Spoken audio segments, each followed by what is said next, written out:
आपके साथ सोनिया चौहान। बुलेटिन का आगाज करते हैं उत्तराखंड की खबरों के साथ। रुक करते हैं खबरों की ओर। लोकसभा चुनाव के आचार संहिता की वजह से विकास कार्यों पर जो ब्रेक लगा हुआ था, उन विकास कार्यों को तेजी से पटरी पर लाने के लिए मुख्यमंत्री धामी विभागवार समीक्षा बैठक कर रहे हैं और साथ ही मंगलवार को सचिवालय में मुख्यमंत्री पुष्कर सिंह धामी ने ऊर्जा परिवहन विभाग के साथ महिला सशक्तिकरण और बाल विकास विभाग की भी समीक्षा बैठक की। मुख्यमंत्री का कहना है कि लोकसभा चुनाव के चलते कामों में जो कमी आई है, उसके बाद बैठक के जरिए विभागवार कामों में तेजी लाने के निर्देश दिए जा रहे हैं।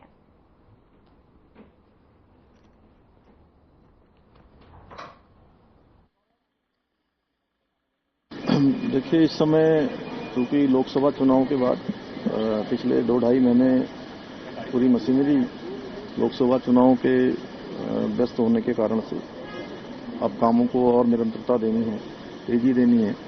इसलिए सभी विभागों का क्रमवार रूप से हमने समीक्षा रखी है, जिससे कि जो पिछले दिनों काम हुए हैं, हम कितना पहुंचे हैं, कितना हमारा लक्ष्य है, और हर विभाग अपनी 10-10 योजनाएं प्राथमिकता की दे, गेम चेंजर स्कीम दे, अगले 2 सालों के अंदर जो पूरे होने वाले वो प्रोजेक्ट दें, 2025 के दें, और अभी तक हमने कितना प्राप्त किया है उसकी सारी जानकारी, और आगे हमें कौन से लक्ष्य प्राप्त करने हैं।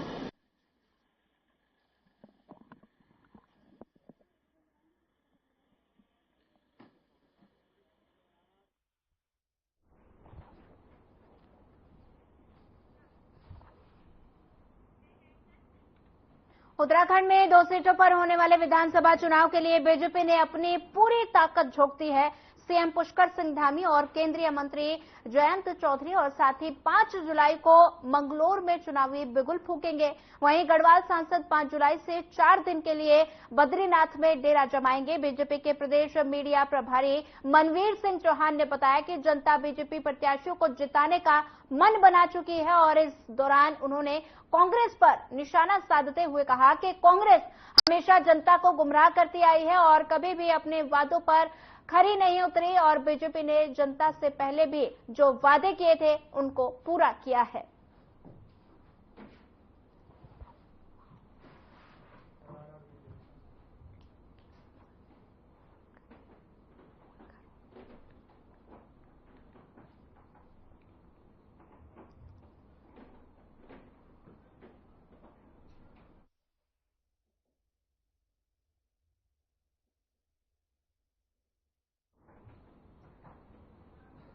बता दें कि सीएम धामी मंत्री जयंत चौधरी होंगे शामिल और साथ ही विधानसभा उपचुनाव की तैयारी में भारतीय जनता पार्टी जुट चुकी है और साथ ही विधानसभा उपचुनाव की तैयारियों में बीजेपी 5 जुलाई को बीजेपी करेगी बड़ी रैली।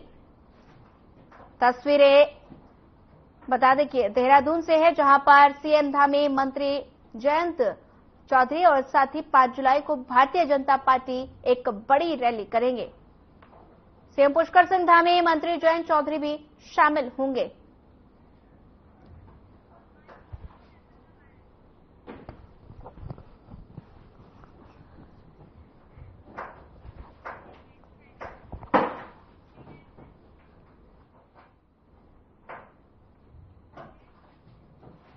खेल एवं युवा कल्याण मंत्री रेखा आर्या ने सचिवालय में हल्द्वानी के गोलापार में मुख्यमंत्री की घोषणा के अनुरूप प्रस्तावित उत्तराखंड खेल विद्यालय को लेकर खेल विभाग एवं वन विभाग के अधिकारियों के साथ बैठक की।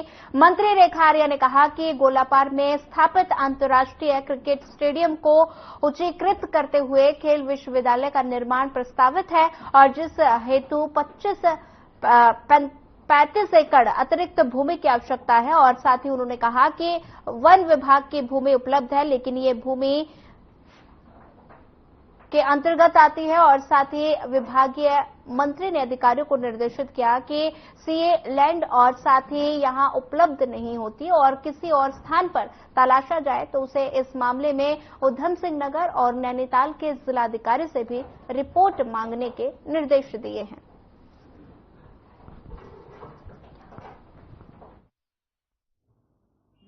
देखिए, खेल विश्वविद्यालय बनाना सरकार का संकल्प है। माननीय मुख्यमंत्री जी का युवाओं के साथ किया गया वादा है और युवा खिलाड़ियों के लिए और युवाओं को खेल के प्रति आकर्षित करने के लिए अथवा उसके प्रति उनका रुझान हमेशा बना रहे, तो उसके लिए जो है स्पोर्ट्स यूनिवर्सिटी की स्थापना का संकल्प लिया गया है, जिसका संकल्प जो है हल्द्वानी गोलापार जो हमारा स्टेडियम बना हुआ है उसके ही निकटवर्ती जमीन लगभग 35 एकड़ की है, वहां पर बनाया जाना प्रस्तावित है।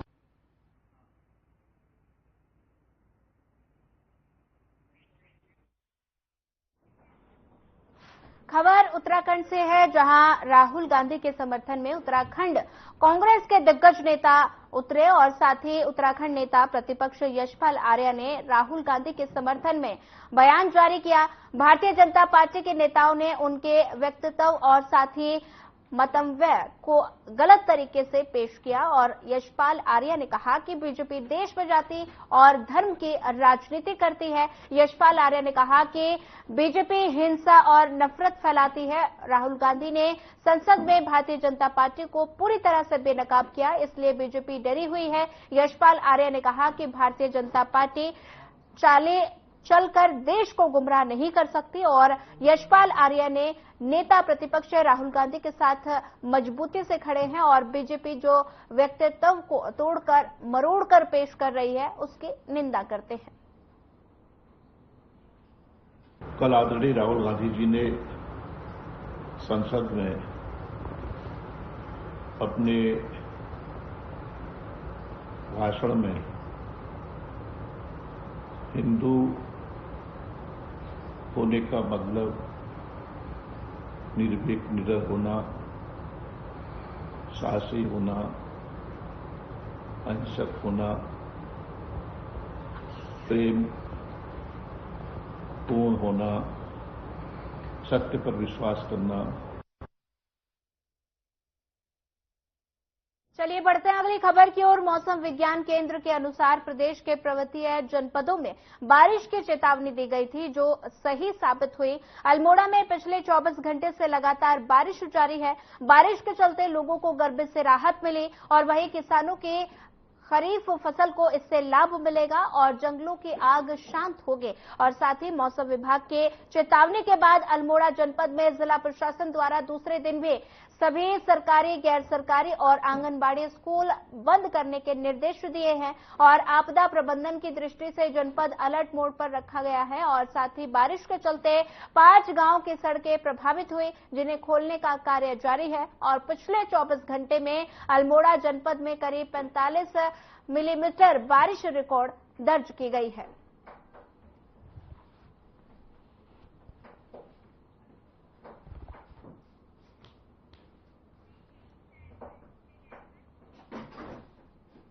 टनकपुर पुलिस ने क्षेत्र की महिलाओं को झांसा देकर उनके जेवरात ठगने वाली महिलाओं के गैंग का भंडाफोड़ किया और पुलिस ने गैंग के 4 महिलाओं को गिरफ्तार किया है। आरोपियों के पास से 1.5 लाख रुपए का माल बरामद हुआ है और बीते 22 जून को कुछ महिलाओं ने ग्राम चीनी गोठ की महिलाओं को झांसा देकर उनके जेवरात आदि ठग लिए और ठगी का एहसास होने पर महिलाओं ने पुलिस में शिकायत दर्ज कराई, जिस पर चंपावत के पुलिस अधीक्षक अजय गणपति ने पुलिस को टीमें गठित कर घटनाओं का जल्द खुलासा करने के निर्देश दिए और टीम लगातार टनकपुर से पश्चिमी उत्तर प्रदेश और साथ ही शाहजहांपुर समेत दूसरे क्षेत्रों की मॉनिटरिंग कर रही है और जिसके बाद पुलिस ने आरोपी महिला को गिरफ्तार करने में कामयाबी हासिल की है।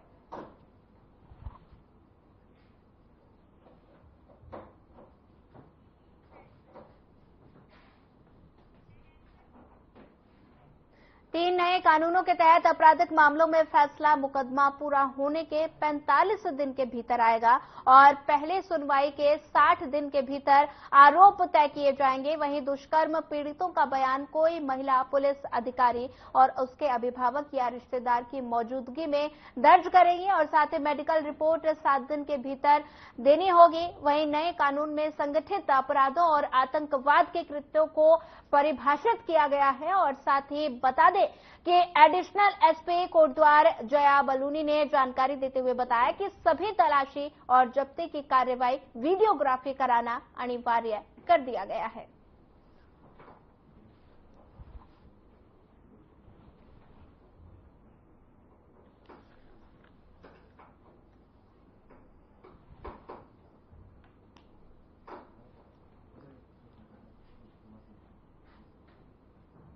हो गए हैं। इसमें बहुत सारी जो चीजें हैं उनको इंक्लूड किया गया है, जो नई टेक्नोलॉजी है उसके हिसाब से, और इसमें अब 0 FIR का प्रावधान कर दिया गया है। साथ ही जो अपराध हैं उनको पकड़ते हुए या फिर अपराधी को पकड़ते हुए वीडियो ऑडियो रिकॉर्डिंग के लिए कहा गया है, तो इस तरह के इसमें इंक्लूड किए गए हैं। जो फरार अपराधी हैं उनके लिए तो वही कार्रवाई है जो कि पूर्व में IPC में की जाती थी, लेकिन इसमें कुछ ऐसे अपराध हैं जैसे कि जिनका दुष्प्रेरण अगर कोई व्यक्ति विदेश में बैठ के कर रहा है तो उसको भी अब इसमें अपराधी घोषित किया जा सकता है और उसके विरुद्ध भी मुकदमा दर्ज किया जा सकता है।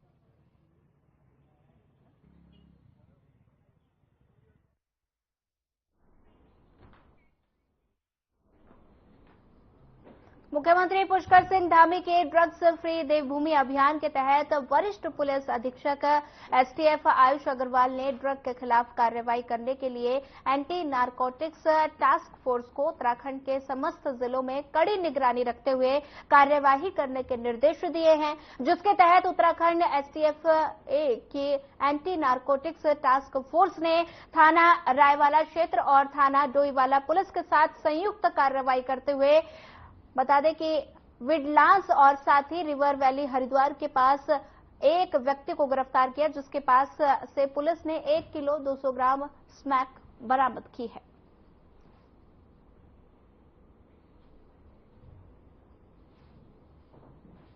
सोर्स होता है जो बना रहा है और जो बड़े स्केल पर सप्लाई कर रहा है, उसकी आगे पूरी चेन होती है, अलग अलग पेडलर्स होते हैं, तो ये उसी चेन का एक इम्पोर्टेंट पार्ट था।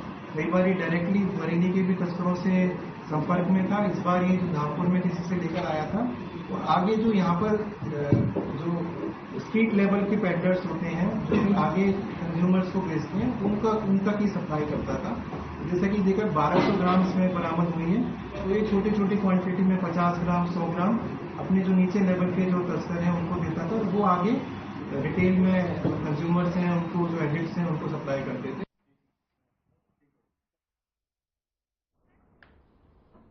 उत्तराखंड को नशा मुक्त बनाने के लिए अभियान चलाए जा रहे हैं और जिसके तहत पौड़ी के वरिष्ठ अधिकारी साथी अधीक्षक लोकेश्वर सिंह के निर्देशन में बढ़ते नशे की प्रवृत्ति पर अंकुश लगाने और नशा तस्करी के रोकथाम के लिए पौड़ी पुलिस एक्शन में है और नशा तस्करों पर लगातार शिकंजा कसा जा रहा है। थाना रिखी खाल पुलिस टीम की ओर से लगातार चेकिंग की जा रही है। अभियान के दौरान 2 अभियुक्तों को 102 किलो 700 ग्राम अवैध गांजे ले जाते हुए गिरफ्तार किया गया। बरामद गांजे की कीमत 26 लाख रुपए बताई जा रही है और पुलिस ने वाहन को सीज करते हुए अभियुक्तों के खिलाफ थाना रिखणा खाल में NDPS एक्ट के तहत मुकदमा दर्ज कर दोनों अभियुक्तों को न्यायालय के समक्ष पेश कर दिया गया है।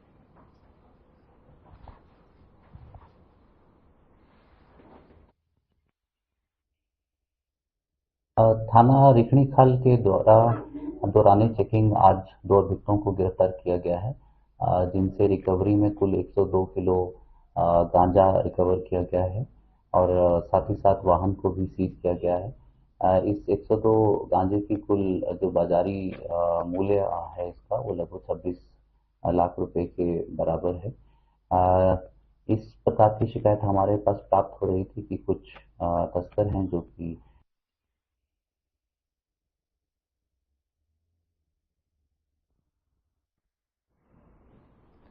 दो नशा तस्कर को गिरफ्तार किया गया है। कोटद्वार की तस्वीरें, 26 लाख रुपए का अवैध गांजा भी बरामद किया गया है। कोटद्वार पुलिस का एक्शन यहां देखने को मिला। पुलिस ने नशा तस्करों को गिरफ्तार किया और साथ ही 2 नशा तस्करों को पुलिस ने गिरफ्तार किया। 26 लाख रुपए का अवैध गांजा भी बरामद किया गया है। तस्वीरें कोटद्वार से है जहां पर पुलिस एक्शन मोड में नजर आ रही है। 2 नशा तस्करों को पुलिस ने गिरफ्तार किया। 26 लाख रुपए का अवैध गांजा भी बरामद किया गया है।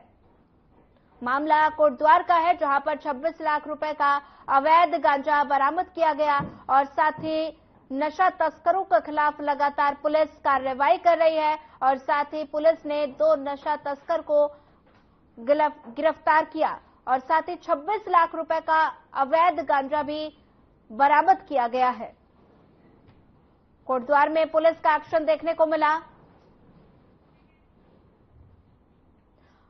मुख्यमंत्री पुष्कर सिंह धामी ने मंगलवार को सचिवालय में ऊर्जा विभाग की समीक्षा करते हुए अधिकारियों को निर्देश दिए कि राज्य में विद्युत उत्पादन बढ़ाने की दिशा में तेजी से कार्य किए जाए और मुख्यमंत्री ने कहा कि आगामी 5 साल में प्रदेश में विद्युत उत्पादन दुगुना करने के लिए तीनों निगमों यूपीसीएल और यूजेवीएन पिटकुल का और तीनों निगमों की उन्होंने कहा कि उत्तराखंड निर्माण के मूल अवधारणा में ऊर्जा और पर्यटन रहा है और ऊर्जा के क्षेत्र में राज्य में तेजी से कार्य करने की जरूरत बताते हुए मुख्यमंत्री ने कहा कि वर्षा काल को ध्यान में रखते हुए सभी ट्रांसफर का सेफ्टी ऑडिट भी किया जाए।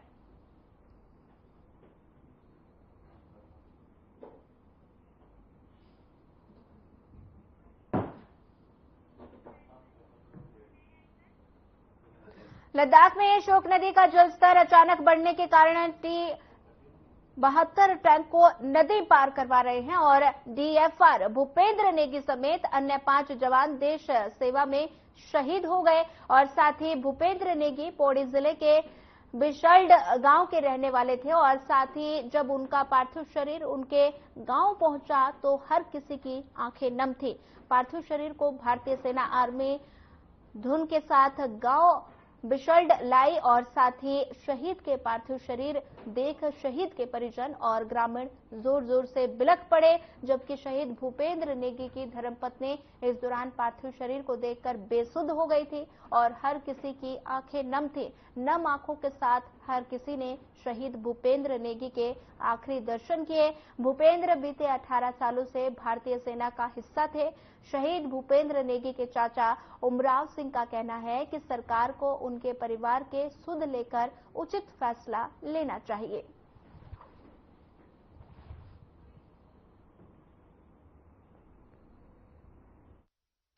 एक तरह से गर्व की बात भी है, लेकिन इस घड़ी में हमारे लिए दुख की बात भी है, क्योंकि चूंकि फौज में हम जाते हैं तो इसी शपथ के साथ में जाते हैं देश के लिए इस तरह से बलिदान होने का मौका मिले और इस वजह से गर्व का विषय है कि इस जवान को हमारे देश के लिए शहादत दी। और दुख की घड़ी की बात इसलिए है कि अभी सारे परिजन सारे लोग यहाँ पर हम लोग एकत्रित हुए हैं और स्वाभाविक है कि इंसान होने के नाते थोड़ा सा दुख की बात तो है ही है, क्योंकि उसके परिवार में अभी उसके बच्चे छोटे बच्चे हैं जिनकी अभी देखभाल की जानी है और उसके लिए हम जब तक प्रसाद प्रयास करेंगे कि आगे उनकी। देखिए, हमारे जो बिसल गांव के हवलदार भूपेंद्र सिंह नेगी जी आज शहीद हुए हैं और आज ही हम सब लोग उनके अंत्येष्टि पे आए हैं। मैं सबसे पहले तो सरकार की तरफ से, अपनी तरफ से, क्षेत्रवासियों की तरफ से उनको श्रद्धा सुमन यहाँ रखा हूँ और हमारे क्षेत्र का कई जाबाज जो है सेना में शहीद होते हैं और मैं स्वर्गीय अटल बिहारी वाजपेयी जी को धन्यवाद देना चाहता हूं कि जब वो प्रधानमंत्री बने तो तब उन्होंने एक नियम बनाया कि हर शहीद जो भी शहीद होगा उसके घर में ही भतीजा जो है देश के लिए वीर हुआ, शहीद हुआ, मुझे इसी से खुशी है और साथ दुखी है कि उसके छोटे छोटे बच्चे सभी जी दुख आगे क्या बोलूं। मैं हाँ, सरकार से मेरी जितना भी हो सका परिवार के लिए सरकार कुछ कुछ करे।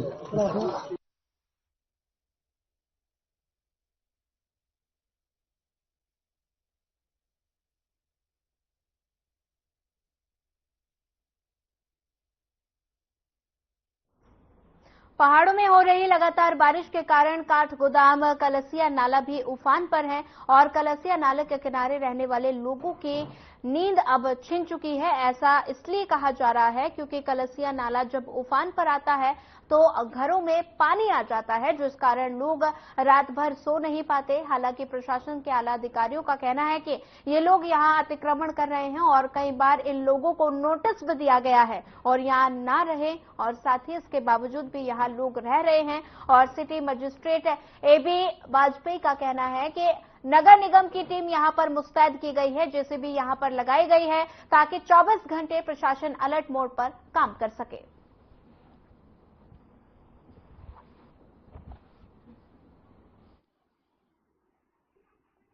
भैया यहाँ तो देखो, यहाँ तो है ही, नेक्स्ट ईयर भी ये सब हुआ था, तो इस बार कोई उन्होंने एक्शन लिया नहीं। सब आ रहे हैं, अधिकारी आ रहे हैं, सब लोग आ रहे हैं, पर कोई एक्शन नहीं ले रहा है। जो हालात थे वैसे ही हैं। बाकी मलबा जेसीबी ने लगाया था आइडो साइडों में, वो सब बह चुका है, उसका कोई बेनिफिट नहीं हुआ।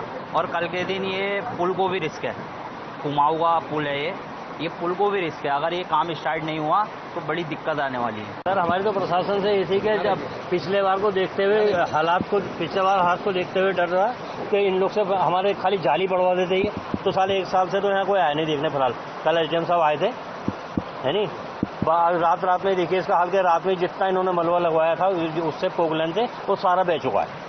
उसके बाद फिर वो पिछले साल वाले हालात हैं। एक जाल हमारे घर पड़ा है, जो भी हुआ तो 30-40 फीट पल्ले पार एक दीवार बनी थी, बस उसके बाद एक दीवार इन्होंने नीचे बनाई है। और वही तो वैसे हुई है थोड़ी बहुत, ये थोड़े बहुत जो ब्लॉक बनाए थे इन लोगों ने, जिससे थोड़ी बहुत सेफ्टी हुई। मेरा घर तो वैसे इतना पास में नहीं, गधेरे करीब में, जो मतलब लोगों के घर हैं, जिनके घर से टूट रहे हैं, बह रहे हैं, मतलब आधी रात को गधेरा आ जा रहा है। दिन के टाइम में इतना नहीं, मतलब बारिश नहीं हो रही है जितनी मतलब रात के टाइम में बारिश हो रही है। 1-1:30 बजे के टाइम में बारिश करीब ही गधेरा आया था रात में, तो लोगों के घर में कुछ पानी गया था, कुछ थोड़ा बहुत। इसके हम तो मतलब घर में थे, हमारे घर वाले मतलब बाहर गए देखने के लिए। और मतलब उससे पहले भी बहुत आ चुका है, जिससे लोगों के घर जो तो पहले लेकिन साइडों के बह गए थे।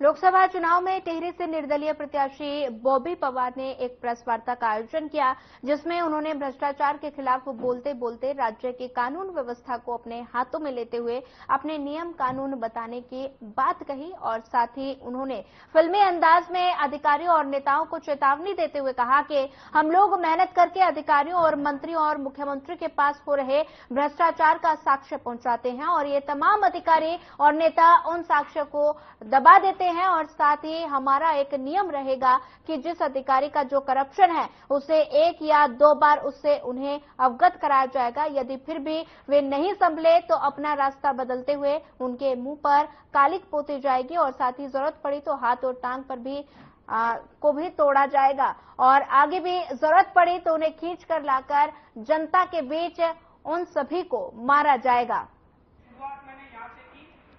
कि आगे कदम क्या, हम भ्रष्टाचार के खिलाफ लड़ रहे हैं, हम यहाँ व्यवस्थाओं को ठीक करने में लड़ रहे हैं, तो जो जो मुद्दे आएंगे उसमें लड़ेंगे। और ये जरूर है कि 6-7 वर्षों से जो लोकतांत्रिक तरीके से जो चीजें चल रही है, जो लड़ रहे हैं, उसको थोड़ा बदलना पड़ेगा। हम लोग बड़ी मेहनत से बड़ी परेशानियां चुनौतियां लेकर हम इतने साक्ष्य इकट्ठे करते हैं, उन साक्ष्यों को इन जिम्मेदार अधिकारियों तक पहुंचाते हैं कि ये ऐसा हो रहा है, इन पे कार्रवाई होनी चाहिए। इन जिम्मेदार मंत्रियों और मुख्यमंत्री तक पहुंचाते हैं कि कार्रवाई होनी चाहिए, और ये लोग उसी को खा जाते हैं, उसी को दबा जाते हैं। ये शुरुआत मैंने यहाँ से की, क्योंकि इस लड़ाई को हम आप लोगों। उत्तराखंड में लगातार हो रही भारी बारिश के कारण लोगों को परेशानियों का सामना करना पड़ रहा है, और इस दौरान भारी बारिश के बीच लैंडस्लाइड के कारण मलबा आने से 6 स्टेट हाईवे समेत प्रदेश के 96 सड़कें बंद हो गई, और इनमें सबसे ज्यादा 47 ग्रामीण सड़कें शामिल हैं। हालांकि लोक निर्माण विभाग ने 24 सड़कों को खोल दिया है, और अब 72 सड़कें बंद हैं, और उन्हें खोलने के लिए मशीनरी मौके पर तैनात है।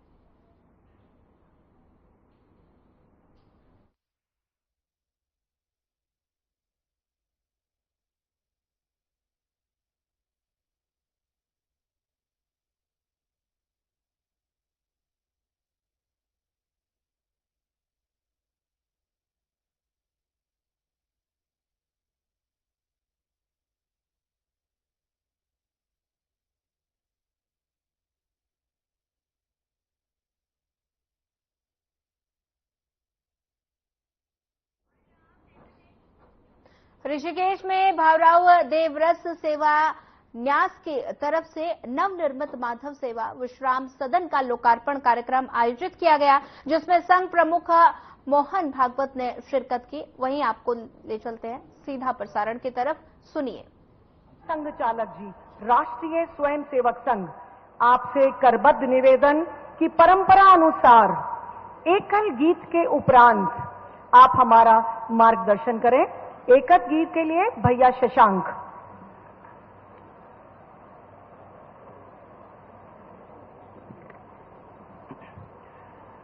तेरी गोदी में जो सुख माँ सारे जग में कहीं नहीं आकर्षित कर सकते हमको, चांद सितारे कहीं नहीं तेरी गोदी।